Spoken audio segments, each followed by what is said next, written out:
Well, tonight, hundreds of Uyghur Muslims and fellow protesters rallied near Washington, D.C., calling on the United States government to expedite asylum cases and grant refuge to Uyghurs, Kazakhs, and others facing persecution. To act immediately to address this humanitarian refugee crisis that is being overlooked. We ask them to help uplift the Uyghur and other Turkic peoples that have fled genocide. Uyghurs and people in East Turkestan, which China calls Xinjiang, have sought independence from Beijing for years, yet the Chinese state has steadily persecuted the Uyghur people, sending millions to concentration camps that China calls re-education camps. Here with us now is Salih Hudayar, Prime Minister of the East Turkestan government. Salih, it's great to have you with us this evening. Thank you so much. So this spring, Republican Senator Marco Rubio and Democratic Senator Chris Coons joined together on a bipartisan bill to allow Uyghurs and the people of East Turkestan eligibility for priority refugee status in the United States. How important is this issue? This is very important given the situation of the ongoing genocide. Many countries in the Middle East, including Turkey, Egypt, Saudi Arabia, other countries in Central Asia, like Kazakhstan, Kyrgyzstan, and Tajikistan, and even South Asian countries like Afghanistan, Pakistan, Cambodia, have been deporting Uyghurs at the request of the Chinese government. And these Uyghurs are being sent into, the concentration camps and prisons. Hudayar, can you describe the dire situation Uyghurs and the people of East Turkestan face today under control of the Chinese government?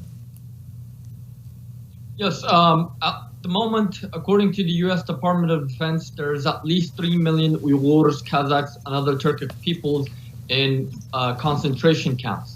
You have millions more in prisons. Outside of the camps, people are being subject to forced labor in the hundreds of thousands. You have over 850,000 children who have been forcibly separated from their families and sent to state-run boarding schools to be educated as loyal Chinese citizens. You have systematic rape of Uyghur and other Turkic women, forced marriages, and you have, the mass organ harvesting of Uyghurs and other Turkic peoples as a result of the mass DNA, biometric, and other collection by the Chinese government.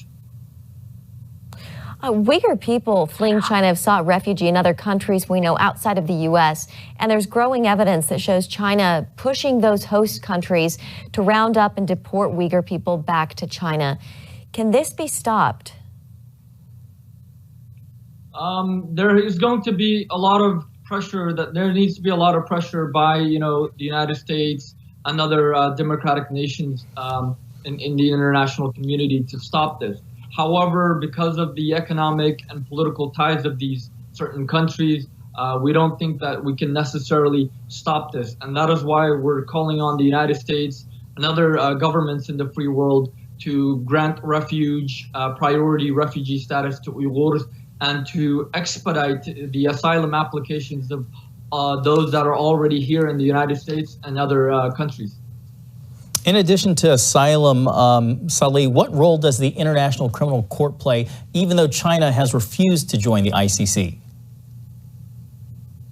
Well, the International Court, Criminal Court, given the precedents with the Rohingya and Myanmar issue, they can establish jurisdiction to investigate Chinese officials for genocide and other crimes against humanity, because the fact that part of the crime is happening in other countries that are member states of the ICC, like Tajikistan, which has deported over some 3,000 Uyghurs in recent years.